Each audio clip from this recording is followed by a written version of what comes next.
ایک بات ذہن میں رکھیے کہ آج ہم جو کوتاہی کرتے ہیں نا دعا مانگنے میں، وہ یہ ہوتی ہے کہ ایک تو ہم جلدی مایوس ہو جاتے ہیں. ہم چاہتے ہیں آج ہم نے دعا مانگی اور بس شام ہونے سے پہلے دعا کی قبولیت سامنے نظر آ جائے. آج کل عورتیں ایسے سمجھتی ہیں کہ جیسے ہم نے خاوند کو صبح کام کہا تو شام تک ہونا چاہیے، اگر نہیں ہوا تو شکوہ کریں گی. یہ اللہ تعالیٰ کو بھی اسی طرح ڈیل کرتی ہیں کہ جی ہم نے فجر کی نماز میں دعا مانگی تھی اور شام تک دعا قبول ہی نہیں ہوئی. ادھر بھی شکوے کرنے بیٹھ جاتی ہیں. اللہ تعالیٰ ہے، اس سے مانگنے کا طریقہ ہے. اس کی بارگاہ میں ناز نہیں چلتا، اس کے ہاں نیاز چلتی ہے، عاجزی چلتی ہے. کئی مرتبہ عورتوں کو دیکھا خط میں اپنے حالات لکھتی ہیں کہ جی میں نے دعا مانگی قبول نہیں ہوئی، بس میں نے تو دعائیں مانگنی چھوڑ دی. یعنی جیسے خاوند سے روٹھ جاتا ہے، یہ خدا کی بندیاں اپنی کم علمی کی وجہ سے اپنے خدا سے بھی روٹھی پھرتی. یہ نہیں دیکھیں گی کہ بھائی دعا مانگنے میں تو کوئی کمی ہوگی نا، جس وجہ سے یہ اپلیکیشن ریجیکٹ ہو گئی ہے، اس پہ غور نہیں کریں گی. بلکہ اللہ تعالیٰ اور یہ ہماری تو سنتا ہی نہیں. کیوں نہیں سنتا؟ حدیث پاک میں آتا ہے ہر بندے کی دعا قبول ہوتی ہے، مگر قبولیت کے 3 انداز ہیں. یا تو جیسے مانگی منو ان قبول ہو گئی، یا اللہ تعالیٰ اس کے بدلے کوئی بڑی مصیبت اس بندے سے دور کر دیتے ہیں، یا اس کو نام اعمال میں ذخیرہ کے طور پر لکھوا دیتے ہیں اور قیامت کے دن اس کو اتنا دیں گے. حدیث پاک میں آتا ہے کہ وہ بندہ دعا مانگے گا، اللہ دنیا میں میری کوئی دعا نہ پوری ہوتی، ہر دعا ذخیرہ بنی ہوتی اور آج اس دن مجھے اس کا اجر ملتا تو کتنی اچھی بات ہوتی. 3 میں سے کسی نہ کسی ایک صورت میں دعا کا بدلہ ضرور ملتا ہے. اب اللہ تعالیٰ پابند تو نہیں ہے نا کہ ہم نے مانگی ہے تو اسی کو پورا کر دے. اللہ تعالیٰ حکمت والے ہیں، وہ دیکھتے ہیں کہ یہ دعا اس کے لیے پورا ہونا بہتر ہے یا برا ہے. کئی دفعہ بندہ پیسہ مانگتا ہے اور اللہ تعالیٰ جانتے ہیں کہ اس کو پیسہ مل گیا نا تو یہ اس کو ہضم نہیں کر پائے گا، یہ ایمان سے ہی محروم ہو جائے گا، یہ دین سے ہی محروم ہو جائے گا. تو اللہ تعالیٰ پھر اس کی اس دعا کو اس طرح قبول نہیں کرتے. جیسے بچہ انگارہ پکڑنا چاہے تو ماں کتنی محبت کرنے والی ہوتی ہے مگر انگارہ نہیں پکڑنے دیتی. اب بچہ روئے جی امی میری بات ہی نہیں مانتی، نہیں، بچے کو نہیں پتا کہ وہ اس کے لیے نقصان دہ ہے، ماں کو پتا ہے. اسی طرح ہم نے جو مانگا ہمیں کیا پتا وہ ہمارے لیے ٹھیک ہے یا نہیں. اللہ تعالیٰ چونکہ رحیم و کریم ہے، اس لیے جو بندے کے لیے بہتر نہیں ہوتا اللہ تعالیٰ وہ نہیں کرتا. چنانچہ کئی بچیاں چاہتی ہیں کہ جی فلاں جگہ شادی ہو جائے، ہر بندہ چاہتا ہے پسند کی شادی ہو. تو اب ان کی اگر نیت بن گئی کہ ادھر شادی ہو جائے اور ہو نہیں رہی تو بس سب سے بیزار، بڑی دعائیں مانگی، بڑے وظیفے کیے، بڑا قرآن پڑھا اور جی ہماری تو دعا قبول ہی نہیں ہوتی. اللہ کی بندی، آپ کو کیا پتا کہ وہ جو اس وقت اتنی محبتوں کا تمہارے ساتھ اظہار کر رہا ہے کل کو تمہارے ساتھ وہ کیا برتاؤ کرے گا. ممکن ہے کل کو وہ تمہیں سرے سے ہی طلاق دے دے، کل کو وہ تمہاری بجائے کسی اور کے ساتھ اپنے تعلق بنا لے اور تمہیں گھر کے اندر ذلیل کرے، دوسروں کے سامنے بے عزت کرے اور تم اس وقت جینے کی بجائے مر جانے کو ترجیح دینے لگو. تو اس وقت انسان سوچتا ہے جی ادھر میرا رشتہ ہو جائے اور وہ کہتے ہیں جی میری دعا قبول ہی نہیں ہوتی. بھائی قبول اس لیے نہیں ہو رہی، اللہ تعالیٰ بہتر چاہتا ہے. تو اس لیے دعا جب بھی مانگی جاتی ہے اگر بندے کے حق میں بہتر ہو تو اللہ تعالیٰ اسی طرح پورا کر دیتے ہیں، بہتر نہ ہو تو اللہ تعالیٰ پورا نہیں کرتے. مثال کے طور پہ ایک بندے نے کہا اللہ مجھے امیر بنا دے، غنی بنا دے. اللہ تعالیٰ نہیں بناتے. کیوں؟ اللہ تعالیٰ جانتے ہیں اس کو مال ملا تو یہ اولاد کی تربیت کر نہیں سکے گا، اس کی اولاد نافرمان بن کے ایمان سے بھی خارج ہو جائے گا. کتنے لوگ ہیں مال ان کے گھر میں آ جاتا ہے اور ان کی اولاد ان کے ہاتھوں سے نکل جاتی ہے. ہمیں کیا پتا کہ کس وجہ سے یہ دعا قبول نہیں ہو رہی. اللہ تعالیٰ پہ بھروسہ رکھیں، اعتماد رکھیں، اس کو اپنے اوپر ماں سے بھی 70 گنا زیادہ مہربان سمجھتے ہوئے سوچیں کہ کوئی نہ کوئی حکمت ہوگی جو من و ان قبول نہیں ہوگی. اور ہمیں کیا پتا کہ اللہ تعالیٰ نے اس دعا کے بدلے کوئی مصیبت سے بچایا ہو. آپ ذرا غور کریں، آپ گاڑی میں جا رہی ہیں اور کئی مرتبہ بس ایکسیڈنٹ ہوتے ہوتے بچتا ہے، تو ممکن ہے آپ کی مانگی ہوئی کسی دعا کے صدقے اللہ تعالیٰ نے آپ کو ایکسیڈنٹ سے بچا لیا. زلزلہ آیا، لاکھوں انسان مرے بھی اور زخمی بھی ہوئے. ہمیں جو اللہ نے اس زلزلے میں بچا لیا، کیا پتا کسی وقت کی مانگی ہوئی کوئی دعا. تو یوں کہہ دینا جی ہم نے مانگی ہے دعا قبول نہیں ہوتی، یہ جلد بازی اللہ تعالی کے بارگاہ میں ظاہر کرنا مناسب نہیں. دعا مانگنی چاہیے، مانگتے رہنا چاہیے. آپ نے دیکھا ہوگا کہ بچہ کوئی چیز مانگتا ہے تو ماں شروع میں منع کر دیتی ہے، نہیں دینی. پھر مانگتا ہے، پھر وہ کہتی ہے نہیں دینی، جھڑکی بھی دے دیتی ہے. لیکن جب بچہ مانگتا رہتا ہے، اس چھوٹے سے بچے کو بھی پتا ہے کہ میں مانگتا رہوں گا نا تو امی دے دے گی. چنانچہ تھوڑی دیر کے بعد جب وہ روتا دھوتا ہے ماں کے سامنے، ماں چیز بھی لے کے دے دیتی ہے اور اٹھا کے سینے سے بھی لگا لیتی ہے. تو اسی طرح دعا مانگنی ہو تو ہم نان سٹاپ بغیر تھکے اللہ سے مانگتے رہیں. ہمارا کام ہے مانگنا. مانگنے کے بعد ہم محروم نہیں رہیں گے، کسی نہ کسی صورت اس کا ریٹرن ہمیں ملے گا. یا تو وہ دعا ویسے قبول، یا اس کے بدلے کوئی بیماری جو ہے نا وہ دور کر دی جائے گی. کیا پتا کہ آپ دعا مانگتی رہیں اور اللہ تعالیٰ نے اس دعا کے بدلے کوئی سکن ڈیزیز ایسی تھی جس سے آپ کو بچا لیا. ورنہ اگر سکن ڈیزیز ہو جاتی اور چہرے پہ داغ دھبے پڑ جاتے تو اتنی محبت کرنے والے خامن صاحب کے بھی رخ بدلے ہوئے ہوتے. اللہ نے آپ کی صحت کو سلامت رکھا، کوئی ایسی بیماری نہیں لگائی. گھر میں الفتوں محبتوں کی زندگی گزارتی پھر رہی ہیں. پتہ نہیں ہے کس کس دعا کا نتیجہ ہے جو اللہ نے آپ کو یہ عزتیں دی ہیں. تو اس لیے دعا مانگنے میں فوراً توقع رکھنا کہ جی ابھی قبول ہو جائے، یہ بندگی کے آداب کے خلاف. جلدی مایوس نہیں ہونا چاہیے. اور پھر ایک بات اس میں اور بھی سمجھ لیں کہ کچھ لوگ دعائیں مانگتے ہیں اور کچھ لوگ دعائیں پڑھتے ہیں. دعا پڑھنے سے دعا قبول نہیں ہوتی، دعا مانگنے سے دعا قبول ہوتی. کیا فرق ہے دونوں میں؟ دعا پڑھنا تو یہ ہوا کہ بس بیٹھے ہیں ربنا آتنا فی دنیا ربنا ظلمنا، بس طوطے کی طرح ٹیپ ریکارڈ جیسے بجتا ہے وہ بج گیا، اور پتہ یہ بھی نہیں کہ میں نے کیا مانگا کیا نہیں. چنانچہ ایک مرتبہ ہم نے نماز پڑھی، ہمارے قریبی تعلق والے ساتھ بیٹھے ہوئے تھے. انہوں نے دعا کے بعد اپنے چہرے پہ ہاتھ پھیرے تو میں نے ویسے ہی ان سے پوچھ لیا. میں نے کہا آج دعا میں آپ نے کیا مانگا؟ تو میری طرف دیکھ کے کہتے ہیں حضرت سچ بتاؤ مجھے نہیں یاد.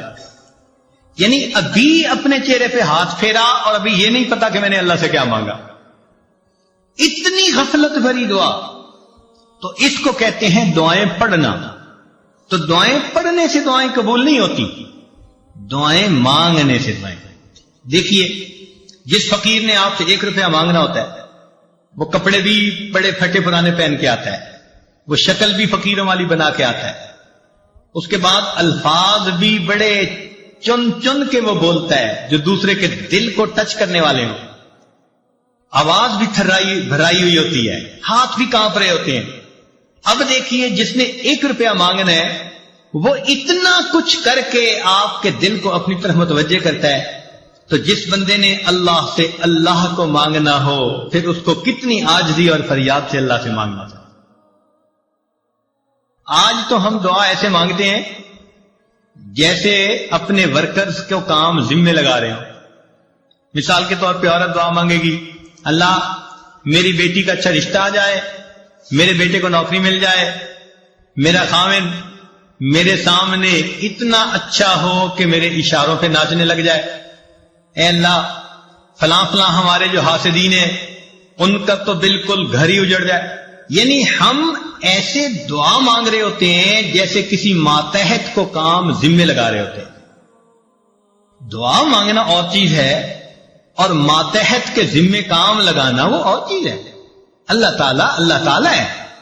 اس انداز میں دعائیں مانگنا یہ ہو جائے یہ ہو جائے یہ ہو جائے، جیسے سیٹھ صاحب بیٹھے ہوئے اپنے ورکرز کو کام اسائنمنٹ دے رہے ہیں. تو اللہ تعالیٰ کو دعا میں اسائنمنٹ نہ دیا کریں.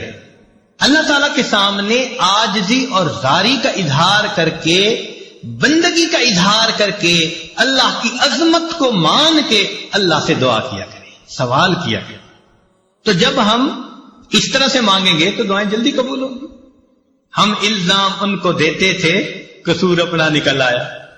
ہم شکوہ لیے پھرتے ہیں جی ہماری سنتا ہی نہیں، حالانکہ دعا مانگنے میں کتنی کوتاہیاں ہم خود کر لیتے ہیں۔ چنانچہ حجاج بن یوسف کے بارے میں آتا ہے کہ طواف کر رہا تھا اور ایک نابینا وہاں بیٹھا دعا مانگ رہا تھا، اے اللہ مجھے بینائی عطا کر دے۔ تو حجاج بن یوسف رکا اور اس نے اس کو ٹھوکر لگائی اور کہا بندے تجھے پتہ ہے میں کون ہوں؟ اس نے کہا نہیں۔ اس نے کہا میں حجاج بن یوسف ہوں۔ اب اس کے بارے میں مشہور تھا کہ یہ بہت ہی زیادہ سخت طبیعت کا بندہ ہے، جو کہہ دیتا ہے نا وہ پورا کر دیتا ہے۔ چنانچہ اس کا نام سن کے اندھا گھبرا گیا کہ آج میرا کس سے واسطہ پڑ گیا۔ تو حجاج بن یوسف نے کہا کہ دیکھ میں طواف کر رہا ہوں، اگر میرا طواف مکمل ہونے تک تیری بینائی ٹھیک نہ ہوئی تو میں نے تیرے قتل کا حکم دے دینا۔ اور اس نے ایک پولیس والا بھی ساتھ کھڑا کر دیا کہ یہ اندھا بھاگنے نہ پائے، اور خود طواف کرنے لگ گیا۔ اب تو جی اندھے کا حال عجیب، آنسو بھی گر رہے ہیں اور کانپ بھی رہا ہے اور دعا مانگ رہے ہیں، اللہ پہلے تو بینائی کا سوال تھا، اب تو میری زندگی کا سوال۔ ایسے تڑپ کے اس نے دعا مانگی۔ کہتے ہیں کہ حجاج بن یوسف جب واپس آیا اللہ نے اس کی بینائی عطا فرما دی۔ تو حجاج بن یوسف نے اسے کہا کہ جیسے تم پہلے بیٹھے دعا مانگ رہے تھے نا، ساری عمر بیت اللہ کے سامنے اس طرح بیٹھ کے دعا مانگتے، تمہاری دعا قبول نہیں ہو سکتی تھی، کیونکہ یہ زبان سے نکل رہی تھی، دل سے نہیں نکل رہی تھی۔ اب جب تمہیں اپنی جان کا خوف ہوا، اب تڑپ کے دل سے دعا مانگی، اور دل سے جو بات نکلتی ہے اثر رکھتی ہے، پر نہیں طاقت پرواز مگر رکھتی ہے۔ تو اس لیے دعا ہمیشہ انسان ایسے مانگے کہ تڑپ کے مانگے، دل سے دعا نکلے، پھر دیکھیں اس کے بعد اللہ رب العزت کی طرف سے کیسے رحمتیں ہوتی ہیں۔ ایک بات ذہن میں رکھنا کہ جو شرفاء ہوتے ہیں نا، سخی لوگ ہوتے ہیں، ان سے اگر کوئی تھوڑا بھی مانگے نا تو وہ اپنے مقام کے مناسب زیادہ دیتے ہیں۔ مثلاً اگر کوئی مجھ سے سوال کرے تو ہو سکتا ہے میں اس کو 10 روپے دے دوں، کسی امیر سے سوال کرے وہ 1000 روپے دے دے، کسی وزیر سے بات کرے وہ 10,000 دے دے، ملک کے صدر سے جا کر مانگے تو وہ 1,00,000 روپیہ دے دے، اور اگر سعودی عرب کے بادشاہ سے مانگے تو وہ ملین میں دے دے گا، اس لیے کہ اس کا دین اتنی بڑی۔ تو دنیا کا ہر بندہ اپنی شان کے مطابق دیتا ہے، یہ ذہن میں یاد رکھ لیجئے۔ اللہ تعالیٰ جب قبول فرماتے ہیں تو بندے کو اپنی شان کے مطابق عطا فرما دیتے ہیں، وہ اتنے کریم پروردگار ہیں۔ چنانچہ بندے کے یعنی مانگنے والے کا دامن چھوٹا اور دینے والے کی دین بڑی ہوتی ہے۔ جس نے بھی مانگا، مجھے بچپن کا ایک واقعہ یاد ہے۔ ایک محلے کا دکاندار تھا اور میرے والد صاحب کے ساتھ اس کے بڑے اچھے تعلقات دوستانہ تھے۔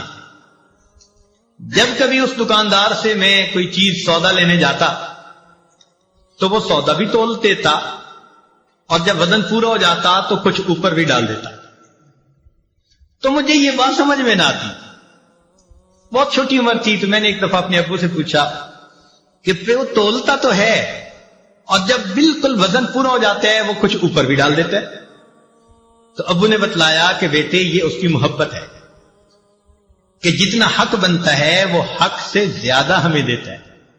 وہ بچپن کی بات آج یاد آتی ہے کہ اگر ایک انسان کے اندر محبت ہے، اخلاص ہے، تعلق ہے، وہ مانگنے والے کو اس کی مانگ سے زیادہ دیتا ہے، تو اللہ رب العزت تو بڑے قریب ہیں، رحیم ہیں۔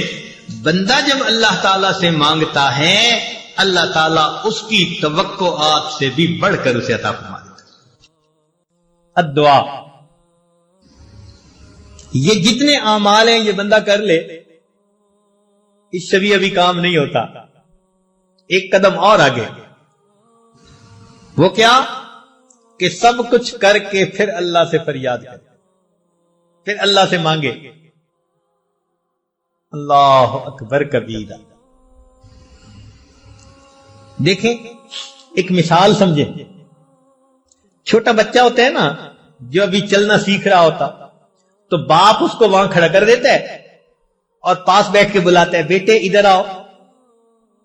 باپ کو پتہ ہے یہ بچہ اتنے قدم نہیں اٹھا سکتا، مگر وہ یہ دیکھنا چاہتا ہے کہ یہ بچہ میری طرف متوجہ ہو کے قدم اٹھاتا ہے یا نہیں.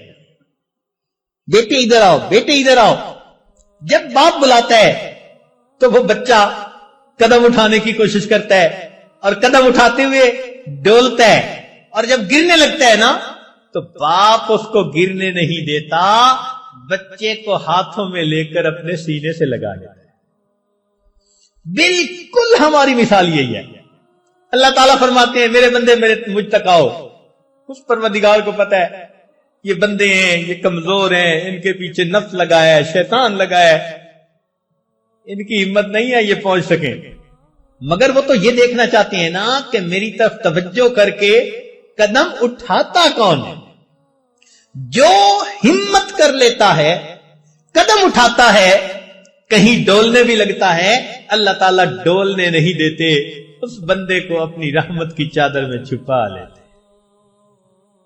سنیے قرآن عظیم الشان.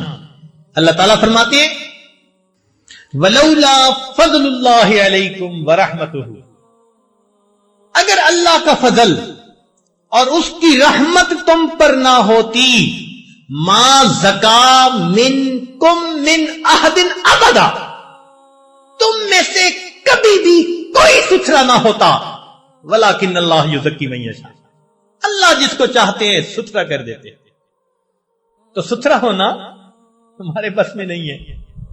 ولولا فضل اللہ علیکم، تو معلوم ہوا کہ یہ سب کچھ کر کے بھی رات کو اللہ کے سامنے دامن پھیلانا پڑے گا. مولا ہمارے اعمال پر معاملہ نہیں سنورتا. آپ نے قرآن مجید میں فرما دیا ولولا فضل اللہ علیکم ورحمتہ، اگر اللہ کا فضل نہ ہوتا، اس کی رحمت نہ ہوتی، ما زکا منکم من احد ابدا، تم میں سے کوئی کبھی بھی ستھرا نہ ہو سکتا. لیکن اللہ یزکی من یشاء، اللہ جس کو چاہتے ہیں اس کو ستھرا کر دیتے. اے مولا میں اس وقت امن پھیلائے بیٹھا ہوں، آپ سے آپ ہی کو چاہتا ہوں، اللہ رحمت کی نظر کر دیجئے. تیری ایک نگاہ کی بات ہے میری زندگی کا سوال. اے اللہ رحمت کی ایک نظر ڈال دیجئے، میری بگڑی بنا دیجئے، میری کشتی پار لگا دیجئے. میں نے جھولی پھیلا دی ہے. اللہ دنیا کے فقیروں کو دیکھا، بڑے دروازے کے سامنے جاتے ہیں، اونچی صدا لگاتے ہیں، مولا یہ تو کائنات کا سب سے بڑا دروازہ، میں اس دروازے کے سامنے ہوں. اے اللہ دنیا کا فقیر کسی دروازے سے خالی چلا جائے، توقع ہوتی ہے دوسرے دروازے سے مل جائے گا، مگر جو تیرے دروازے سے خالی اٹھا مولا اس کے لیے کوئی دوسرا دروازہ نہیں. آپ ہی مہربانی فرما دیجئے، اور اللہ آپ ہی میری بگڑی بنا دیجئے. اللہ سے عاجزی کے ساتھ رو رو کے دعائیں مانگیے، پھر دیکھیے اللہ کی رحمت کیسے برستی ہے. اے اللہ میں آپ کے در پر آیا ہوں، یہاں سے لوٹ کے کہیں نہیں جا سکتا، میرے لیے کوئی دوسرا دروازہ نہیں. تنگ دستی کے جو عالم میں گھبراتا ہوں، اے اللہ بہت پریشان کر دیا حالات نے، در در کے دھکے کھا لیے، اب تیرے دروازے پہ آ پہنچا.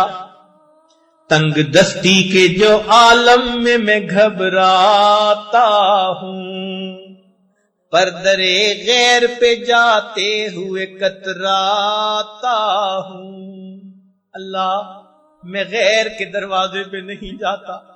دنیا کہتی ہے عامل کے پاس چلے جاؤ، فلاں جگہ چلے جاؤ، اللہ کہیں نہیں جاؤں گا. مسجد میں ہوں، تیرے دروازے پہ ہوں، اب میں کسی اور طرف نہیں جاتا.